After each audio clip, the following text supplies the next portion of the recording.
श्री राम जय राम जय जय राम। बोलो श्री राम जय जय राम। बोलो श्री राम जय जय राम। बोलो श्री राम जय जय राम। बोलो जय जय विघ्न हरन हनुमान। बोलो जय जय विघ्न हरन हनुमान। प्रेम से भक्त वत्सल भगवान की जय। उमापति महादेव की जय। इधर आत्मदेव जी घर से निकलते हैं, आगे चल के गौकर्ण जी उनसे मिलते हैं, जो पंडित जी को पिता ही कहते थे। दौड़ करके प्रणाम किए और बोले कि पिताश्री कहाँ जा रहे हैं। पंडित जी ने सारी अपना स्थिति बता दिया कि पुत्र गौकर्ण, क्या बताऊं, धुंधकारी घर को नरक बना दिया है। हमारे स्वर्ग जैसा घर को धुंधकारी ने नरक बना दिया है। अब तुम ही बताओ पुत्र, 2-2 बजे रात को, 12 बजे रात को आता है, सुरापान करता है, मांस मदिरा खाता है, और जब मैं समझाता हूँ तो उल्टा मेरे ही ऊपर बरस पड़ता है। अब कैसे उस घर में रहूँ, मेरे समय में नहीं आता है। इसलिए पुत्र, मैं निश्चय कर लिया हूँ कि जा कर के कहीं वन में उधर ही भजन भक्ति करूँगा, लेकिन घर नहीं जाऊँगा। पिताजी की बात सुन करके गौकर्ण जी महाराज पंडित जी को बहुत विविध बात कर यहाँ समझाए हैं। ये जो भी कथा चल रही है, ये कथा संक्षेप में चल रही है, क्योंकि कथा जिस प्रकार होती है वो वातावरण इस भाव से हो नहीं पा रहा है। क्योंकि आप जब भी सेवा का अवसर देंगे तो वहाँ विस्तार पूर्वक कैसे कथा होती है भागवत को वहाँ श्रवण किया जाएगा। आइए संक्षेप में जो कथा है इसको श्रवण कीजिए। एक समय जब गौकर्ण जी अपने पिता श्री आत्मदेव शर्मा पंडित जी को समझाया, और गौकर्ण जी कहते हैं, पिताश्री, संतान से सुख मानव को मिलना बहुत असंभव है। जो जैसा करता है वैसा ही भरता है। यदि आपके कर्तव्य में सुख प्राप्ति होगा तो पुत्र रहे अथवा न रहे आपको सुख मिलेगा। यदि आपको सुख नहीं है तो 1 नहीं 10 पुत्र होंगे, फिर भी आपका सुख नहीं होगा। इसलिए पिताश्री, जो जैसा करता है वैसा ही पाता है। ये कर्मों का लिखनी है। बड़े सुंदर सुंदर बात आत्मदेव पंडित जी को गौकर्ण जी ने समझाते हैं, और गौकर्ण जी को बात मान करके पंडित जी ने कहा, पुत्र, जो आज तुम हमें उपदेश देते हो, समझाते हो, यही उपदेश, यही बात हमको एक दिन, बहुत दिन पहले एक पंडित जी ने, एक संत ने हमको बताया था। लेकिन उस समय हमारे ऊपर बेटा बेटी का भूत सवार था, इसलिए उस संत का बात हमारे कंठ में नहीं उतरा बेटा, जिसका कारण आज दुख से पीड़ित होकर के फिर हमें वन में जाना पड़ता है। अतः आत्मदेव शर्मा पंडित धुंधकारी के अत्याचारों से पीड़ित होकर के वन चले जाते हैं। इधर धुंधकारी को पता चलता है कि पिताश्री वन चले गए, तो जलती हुई चैला लेकर के, आग लेकर के अपने माँ धुंधकारी की तरफ बढ़ा और बोला, माँ, पिताश्री कहाँ धन रखे हैं, तुम्हें पता होगा, जल्दी बताओ, नहीं तो इस जलती हुई आग से तुम्हें मारूंगा। जब यह दृष्ट धुंधुली ने देखी तो डर के मारे भागी, और भागते समय में आगे दरवाजे पर एक कुआं माने इनार था, उस कुएं में गिर गई और धुंधकाली का प्राणांत हो गया उसी कुएं में। जब इस बात को गौकर्ण जी सुनते हैं कि पिताजी वन, माता कुआं में चली गई, तो उसी समय गौकर्ण जी ने सोचा अब हमारा नंबर आ गया। गौकर्ण जी जाकर के अपने उस दुष्ट भाई, क्योंकि बड़ा था, दुष्ट भाई धुंधकारी के पास जाकर के हाथ जोड़ के बोले कि बड़े भैया, मेरा मन हो रहा है कि तीर्थ जाने का, यदि आपका आज्ञा हो तो मैं तीर्थ धाम चला जाऊं। धुंधकारी बोला हाँ हाँ ठीक है, जाओ जाओ जाओ, कोई मतलब नहीं, जाओ तुम भी भागो। धुंधकारी ने गौकर्ण जी का भी फटकार दिया। गौकर्ण जी तीर्थ के बहाने घर से निकल गए। अब अकेला धुंधकारी बच गया। घर में का लोटा थाली जो भी गहना गुड़िया था सब कुछ धीरे धीरे बेच दिया। अंत में चोरी डकैती करने लगा। एक दिन उसे 4 वेश्या पकड़ करके घर में लाया। 4 वेश्याओं को पकड़ के घर में लाया। मदिरा पान करता था, चोरी डकैती डाल डाल करके उन लोग वेश्याओं का धन देता था। एक दिन अपने ही राज्य के राजा के वहाँ जाकर के इन्होंने चोरी किया।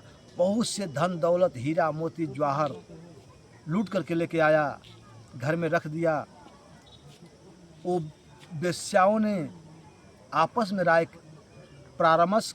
किया कि हे बहना, ये दुष्ट ऐसा दुष्ट है कि देखो कितना धन दौलत रोज प्रतिदिन चोरी करता है, डाका डालता है, और किसी न किसी दिन इसका चोरी जब खुल जाएगी तो हम लोग पकड़े जाएंगे। अतः हे बहन, मेरा इच्छा है कि ये दुष्ट इतना धन दे दिया है कि हम लोग जीवन भर खाएंगे तो समाप्त होने वाला नहीं। अतः हमारा इच्छा यही है कि अब इस दुष्ट को संपन्न कर दिया जाए। तो सब वेश्याओं ने आपस में परामर्श लेकर के बना करके, और धुंधकारी आया मदिरा पी करके सो गया। चारों वेश्याओं ने हाथ पांव बांध दिया, और बांध करके एक वेश्या ने सीने पर चढ़ गई, और सीने पर चढ़ करके जब गला दबाई तब इसका नेत्र खुला और बोला, देवियों तुम ये क्या कर रही हो? जिसके लिए मैंने सब कुछ किया, इतना कुछ माता पिता घर द्वार सबको भगा दिया, और तुम लोगों के लिए इतना धन दौलत ला करके दिया, तुम हमारे साथ ये कर रही हो? जब बोलने का, चिल्लाने का, शोर करने का चाहा तो दूसरी वेश्या क्या किया कि जलती हुई अंगार चैली, अंगारा, जलती हुई अंगारा उसके मुंह में भर दिया, और वो तड़प तड़प करके वहीं मर गया। जब वही मर गया तो चारों वेश्याओं ने मिल करके क्या किया कि उसी घर में उस धुंधकारी का, दुष्ट का शरीर को उसी घर में दफना दिया, और सारी माल लेकर के फरार हो गए सब। जब सारी माल लेकर के फरार हो गए, एक दिन धुंधकारी भयंकर प्रेत हुआ। भयंकर प्रेत बनने के बाद जब गौकर्ण जी को पता चला, उस समय गौकर्ण जी गाया में थे, गाया जी में उस समय थे। वहीं पर उनको पता चला कि तुम्हारा भाई दुष्ट धुंधकारी भी मर गया। तो जब ऐसा सुना गौकर्ण जी ने महाराज, तो गाया में जाके प्रेम से बोलिए भक्त वत्सल भगवान की जय। अब गौकर्ण जी अपने भाई धुंधकारी के लिए गाया में पिंड दान किया, और पिंड दान करने के बाद अपने घर वापस आए। गांव के लोग, उस बस्ती के लोग जब गौकर्ण जी को देखा तो दौड़ करके प्रणाम किए और सारी स्थिति बता दी। सारी स्थिति बताने के बाद से देखिए, कथा बिल्कुल संक्षेप में चल रहा है, अब इसका कोई विस्तार नहीं है। समय मिलेगा तो मैं विस्तार के साथ आपके साथ निवेदन करूंगा, और इसमें कुछ मसाला भी भरा जाएगा जो कि आपको, हमको, सबको अच्छा लगे और सुंदर लगे। केवल सादा सादा कथा, वो भी संक्षेप रूप में चल रहा है। प्रेम से बोलिए भक्तवत्सल भगवान की जय। तो इन्होंने क्या किया कि आए और अपने घर में जाकर के कुछ जगह साफ करके वहीं पे अपना आसन लगाया। साथ में बस्ती के लोग, गांव के लोग भी थे और वहीं पर उन्होंने भोजन पानी चिताया और सबको पवाया, खुद पाया। पाने के बाद नगरवासी सब अपने अपने घर चले जाते हैं विश्राम हेतु। और विश्राम के लिए जब गौकर्ण जी महाराज विश्राम करते हैं तो तुरंत वहाँ एक देखते हैं क्या कि एक भैंसा उस घर में, घर के ऊपर नीचे चारों तरफ घास ही घास, पेड़ पौधे थोड़ा थोड़ा छोटे बड़े उग गए थे। लेकिन गौकर्ण जी महाराज अपना थोड़ा सा स्थान फ्रेश करके वहीं उन्होंने विश्राम किया था। थोड़ा इनका विश्राम करते समय में देख रहे हैं क्या कि एक बहुत बड़ा भैंसा आया और भैंसा देखते देखते वो भेड़ बन गया और भेड़ बनते देखते देखते वो मानव बन गया, इंसान बन गया और इंसान बन करके फूट फूट करके रो रहा है और कुछ कहने का चेष्टा में है, कुछ कहना चाहता है लेकिन वाणी उसकी खुल नहीं रही है। ऐसा दृश्य देख करके गौकर्ण जी महाराज बोले कि हे भाई तुम कौन हो, अपना परिचय देने का कृपा करो। लेकिन ये वाणी सुन करके धुंधकारी का प्रेत आत्मा बोल नहीं पा रहा था। गौकर्ण जी अपने कौंडलों से जल लेकर के आमंत्रित करके भगवान का नाम लेकर के उस प्रेत आत्मा को ऊपर जब मारा तो उसका कंठ खुल गया और कंठ खुल गया और रो रो करके पुकार करने लगा, हे भैया मैं आपका वही अभागा बड़ा भाई धुंधकारी हूँ जो कि अपने किए कर्म का फल पाता है। आज प्रेत बन करके इधर उधर भ्रमण कर रहा हूँ। जब यह बात धुंधकारी प्रेत आत्मा के रूप में बोला तो गौकर्ण जी ने कहा कि हे भाई, हे भ्राता, मैं आपका जब मौत के बारे में सुना तो मैंने आपके नाम से गाया में पिंडदान कराया था, क्या आपको उद्धार मुक्ति नहीं हुआ? प्रेत आत्मा धुंधकारी ने बोला कि हे भैया गौकर्ण जी, यदि आप एक नहीं 1000 पिंडदान करेंगे तो भी हमारा मुक्त नहीं होने वाला है, कल्याण नहीं होने वाला है, क्योंकि मैं छोटा बड़ा प्रेत नहीं हूँ, प्रेतों का सरदार महाप्रेत हूँ। इसलिए हम दुष्टों के लिए कुछ और उपाय आपको करना पड़ेगा। यह करके बोला गौकर्ण जी बोले ठीक है भ्राता श्री, आप अपना स्थान ग्रहण कीजिए, मैं आपके लिए कुछ और उपाय सोचूंगा। ऐसा सोच करके प्रेत आत्मा वहाँ से अंतर ध्यान हो गया और गौकर्ण जी रात भर चिंता में सोए नहीं। भोर प्रातः काल हुआ तो चिंता में डूबे हुए थे। इनके पास भक्ति और शक्ति दोनों था, इसलिए सूर्य नारायण भगवान ने प्रसन्न होकर के, खुश होकर के दर्शन दिया और बोला कि हे पुत्र गौकर्ण, तुम अपने भाई को मुक्ति या मोक्ष दिलाना चाहते हो तो श्रीमद् भागवत महापुराण ज्ञान यज्ञ प्रवचन कथा के माध्यम से उनको भागवत कथा सुनाओ।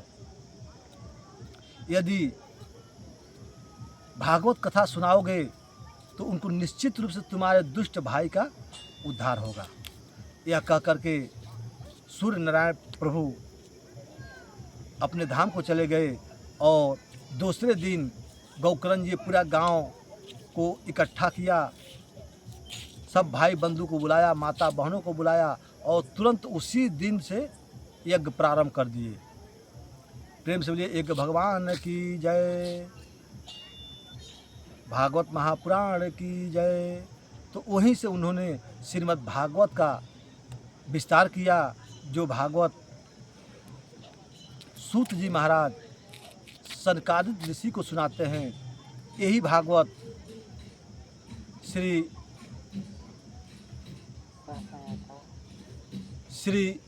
सुखदेव महाप्रभु राजा परीक्षित को सुनाते हैं और यही भागवत कथा आज सनत सनातन चारों भाई मिल करके भक्ति और ज्ञान वैराग्य को श्रवण कराते हैं, जहाँ नारद जी विराजमान हैं। और 88,000 संत इनके पास भी थे। बहुत भक्त जन लोग सुन रहे हैं और यहाँ नारद जी को समक्ष चारों भाइयों ने मिलकर के कथा श्रवण करा रहे हैं। कैसे कि जैसे कथा हो आरंभ हुआ तो उसी समय हनुमान जी ने